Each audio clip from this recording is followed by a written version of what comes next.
Hello and welcome to Property Summits, where 5 of the country's most experienced property experts come together to unravel the latest developments in the property world and explain what they mean to you.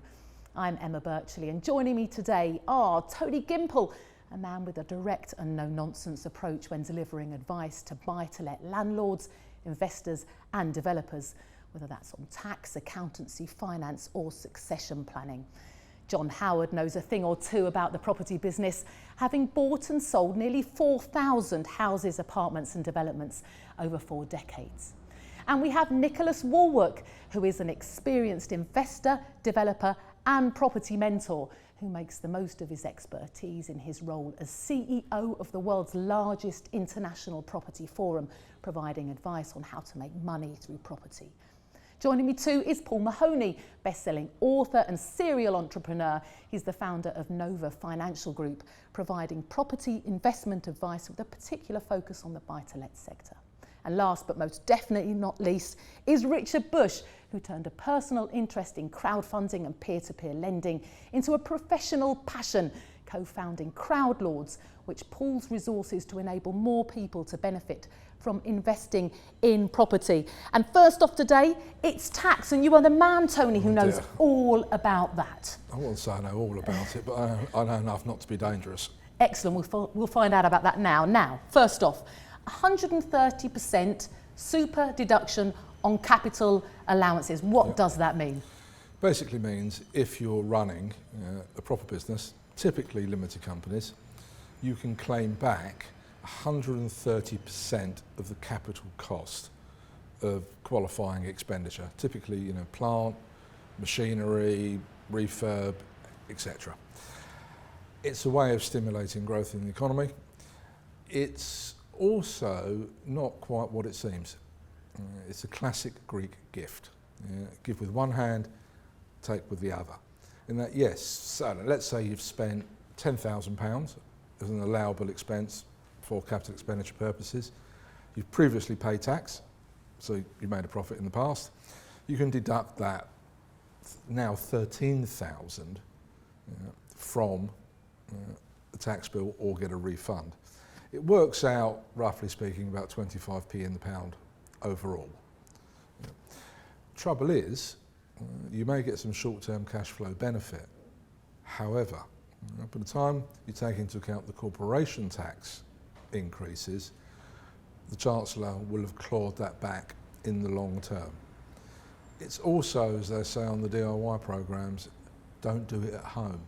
It is a highly complex area.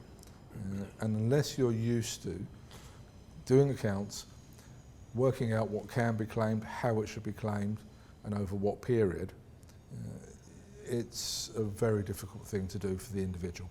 So you will need specialist advice. That'll keep you in business then. Well, it'll keep somebody else in business, but yes, absolutely.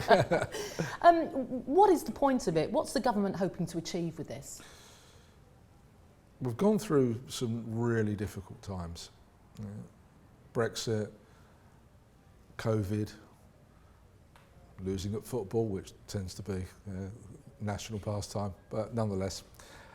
And it's a way of stimulating innovation, growth, both in the property sector, technology, so that instead of having to sink a whole load of money into R&D or new plant machinery, refurbishing city centres, staycations for furnished holiday lets, etc., and not be able to claim it back, it's a way of getting businesses to plough money into their businesses, into the economy.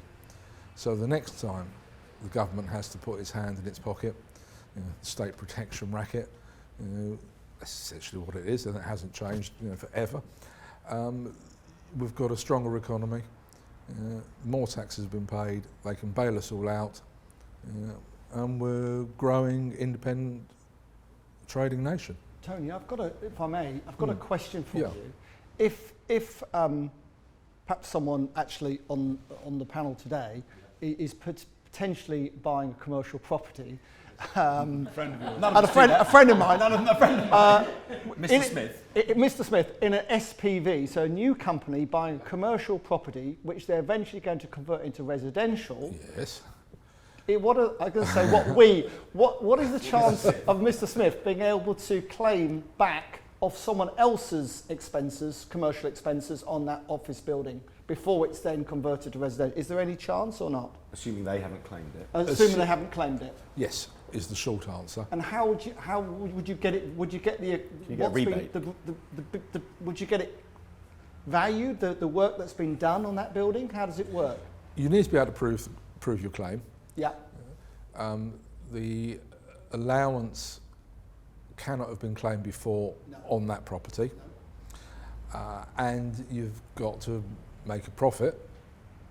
You've got to have actually pay tax in order to claim something back. So you claim it back after you've developed what you're going to develop? Potentially.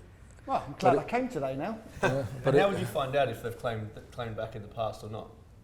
That you will ask be normally CPS ones, is it? Thank you. Sorry. That's all right. No, that's fine. That's okay. You know, I know we want to hear everyone's voices today. Okay, so yes, your accountant will check. It'll be in the legal pack.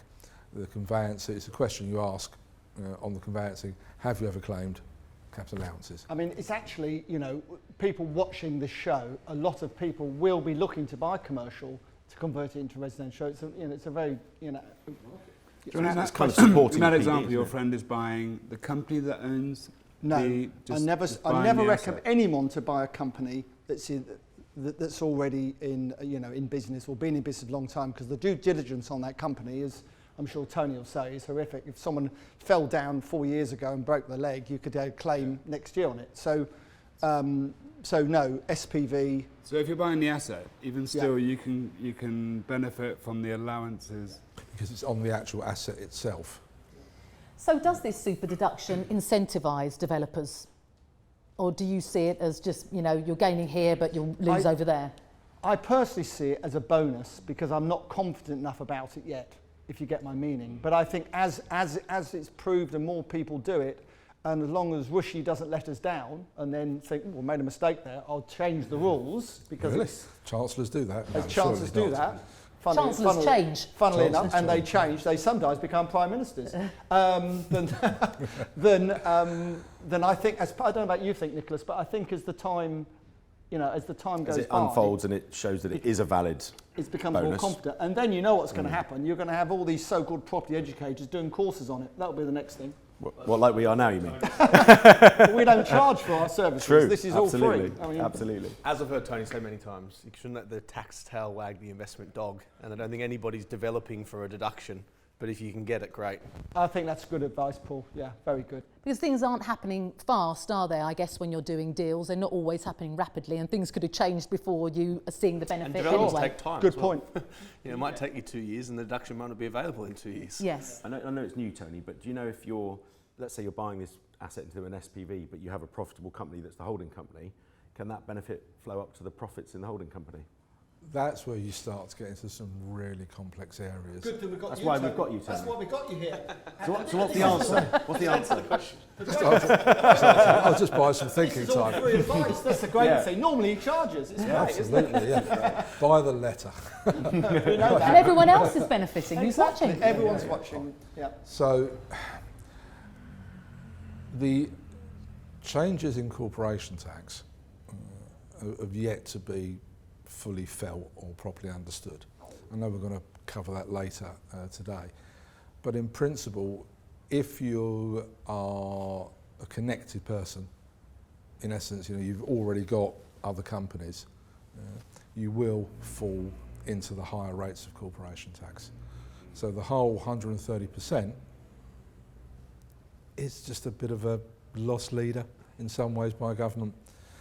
Can you push stuff up the line? You can only mitigate tax so far.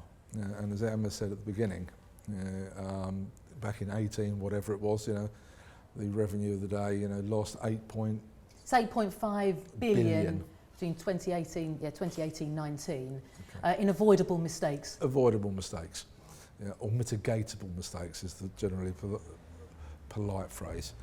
So measure twice, cut once. And as developers, you'll all Say understand. again, measured? Measure twice, cut once. Right, Carpenters, gotcha. chippies, basically. Yeah. So yes, in theory, yeah, you can do well out of capital allowances and other on the surface breaks, but when you start to look at the longer term picture, make sure you've got an advisor who's only selling that which they know and you don't. So they look at the thing in the round. As I'm fond of saying, you need to find out where the bodies are buried and what the likely consequences are, not just today, but going forward. Cheerful. I mean, you're obviously talking about the benefits from your perspectives, but for someone on the other end who's living in one of these properties, actually they could end up with a better place to live because a developer's been incentivised to make the place better, in theory? I think I think certainly as a developer, I think, you know, if you're not up against it, you know, you're not like to cut any corners. And I think some developers will cut corners, sadly, but I like to think the professional ones wouldn't. And of course, you know, if you've got more funds available, then you're likely to put better quality, perhaps furnitures in and things like that, in order to maximise the speed of the sale more than anything else, I'd say. Okay, well, you mentioned corporation tax there.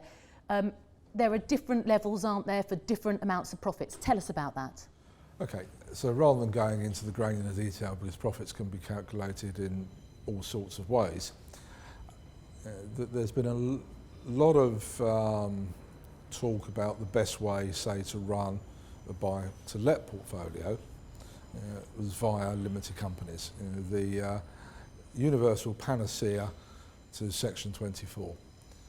However, if you're running a professional and profitable business, you're very soon going to find you're now into the higher rates of corporation tax. And that makes little sense in some ways for the average portfolio landlord to go down the standalone incorporation route. So, you know, we've had, 19% corporation tax, going to go up to effectively, 25? That's for profits over quarter of a million. And then for 50,000 and under, it stays at 19. And there's kind of a graduated approach, isn't there, between 50 and 250? Yes, there is. However, as I said earlier, if you've got more than one business, the rates will effectively be aggregated. So, you know, is that only if those businesses are closely interlinked, though? If they've got the common directorship, you know, that's massive, isn't it, Richard? Massive, and you imagine you've got 3 or 4 companies, and some of your clients would have who are you know, borrowing money and so on, and they're all connected, and they end up paying 25% tax instead of whatever it is, 24.5 or 5 instead of 19%. I mean, it's significant. You know, it's significant. It really is. Yeah. It's very not many serious. buy-to-let landlords will be making profits at that level.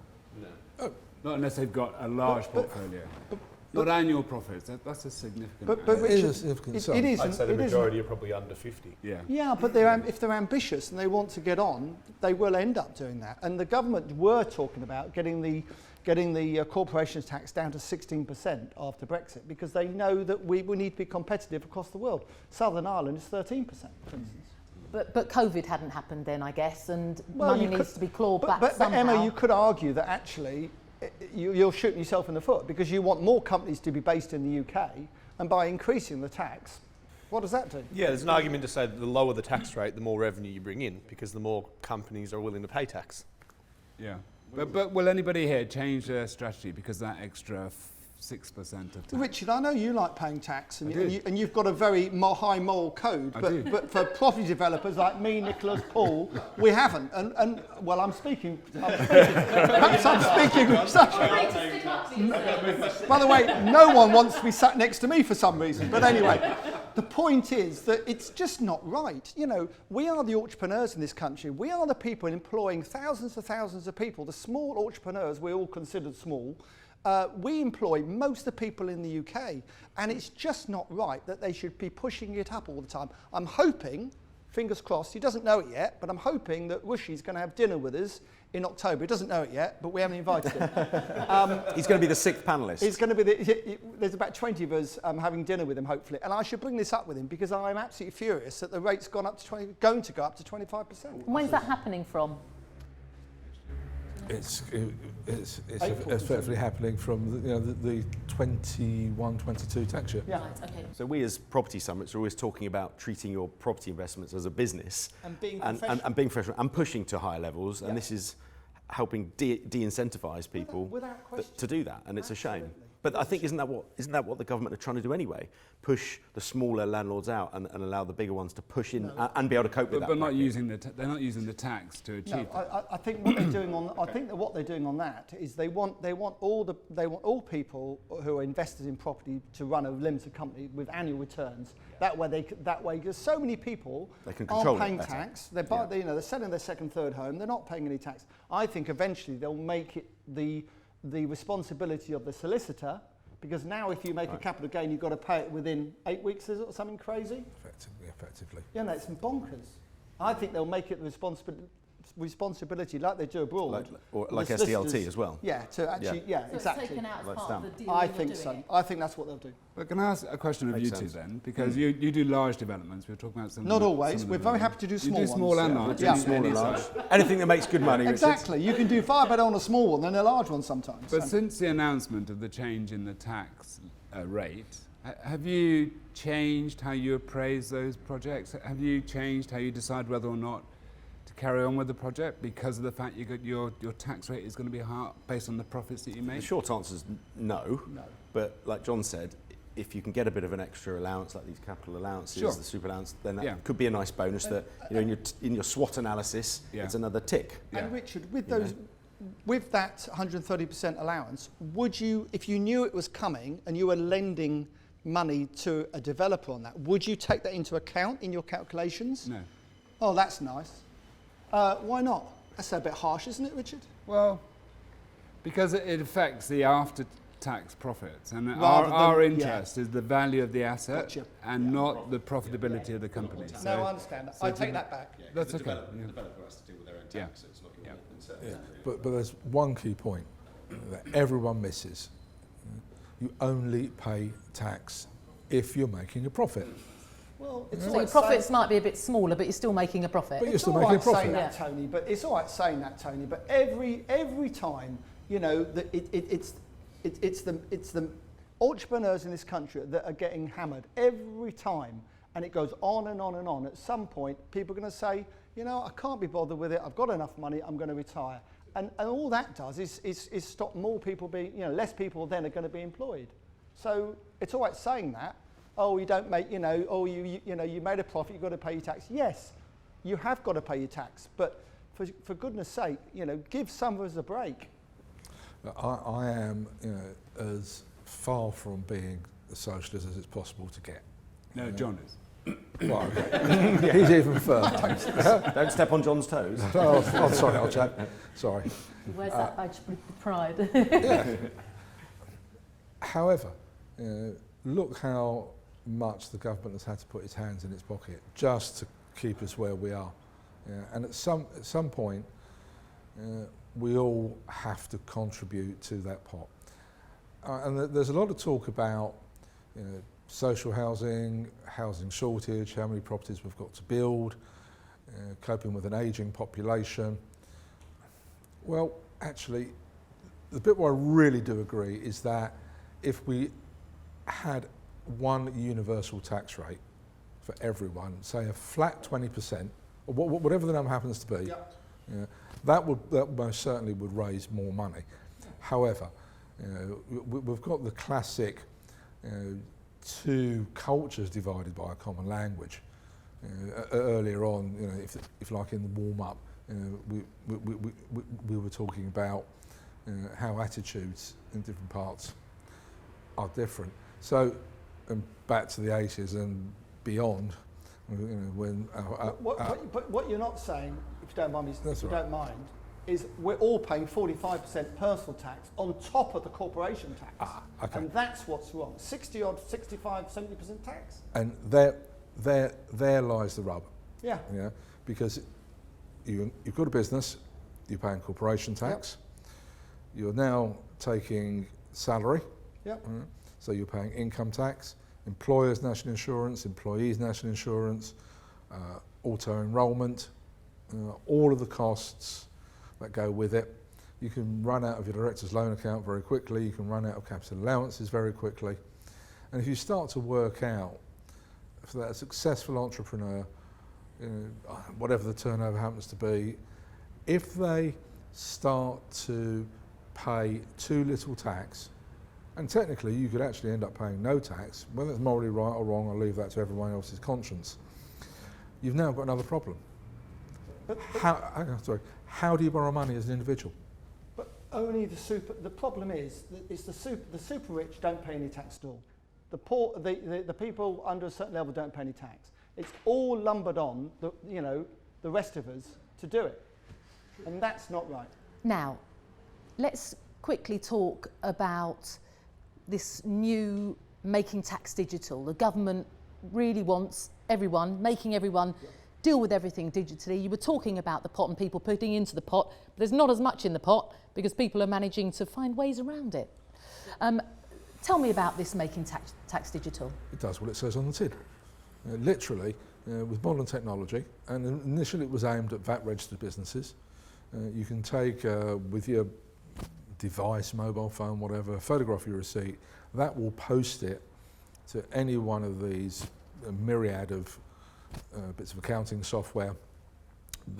And you can either, don't do it at home, but do it all yourself, work out your own tax bill and it goes online, or get your advisor to do it. And making tax digital will allow the revenue to, when it wants to, start collecting tax on a monthly basis. Yeah. So no nasty shocks at the end of the year. So literally, pay as you go. And will you be able to have a better idea of where you're at as you're going along, rather than getting that nasty shock at the end of the year? You will, however. There's always a however, isn't there? Always the There's however. always one of those. Paying monthly. That's What about cash flow? What about cash flow? Yeah. What if you sell a site? You've got a tax bill next month. Yeah, Nightmare. then you start running into the unforeseen consequences. It's really designed to help smaller VAT registered businesses save money, be more effective, the unforeseen mistakes that the revenue have made, and individuals. Only trouble is it can have a negative impact. It's real time as opposed to looking back to the previous tax year, which is typically how things work. However, the revenue seem to believe that even though not everybody needs to use it, once they start, they'll find life so much easier. It's just the way of the world. So Tony, it's purely a way of reporting. It's not that it takes them, they'll be able to take the money out of your bank account or anything like that. It's just a way of reporting on an ongoing basis as opposed to at the end of the year. Is it not? Effectively, yes, but you will be able, if you've got the right... It's all about having more control, surely, Tony, isn't it, really, ultimately? It's everybody having more control and more visibility of their affairs. If you're doing your own taxes, you can just pay your bill in full with a direct debit. So will this make a difference to you? Well, I think you'll have to really carefully manage your cash flow, won't you? Yeah, I'm very spoiled. Big I sales. don't really do much with the financial side. I have someone else do it for me. But I'm sure I'll get a serious talking to about it. You'll have to be a bit more. Which your answer will be sort it. Sort it, yeah. You're good at what you do, Emma's good at what she does, Paul's good at what he does, etc., etc. Yeah. So you should never, ever go to an advisor who is just acting under your instruction. No, you need genuine advice, and you need to take it. Most of the time. No point in paying it. What will it mean for accountants? Because presumably if you've got a smaller business, you could probably deal with this yourself. Does it take money and business away? No. You don't think it does? I don't think it does, because the vast majority of smaller businesses still use professional services. The very large ones tend to have all the expertise embedded. Well, thank you, Tony. I'm afraid that's all we have time for today. Join us next time here on Property Summits.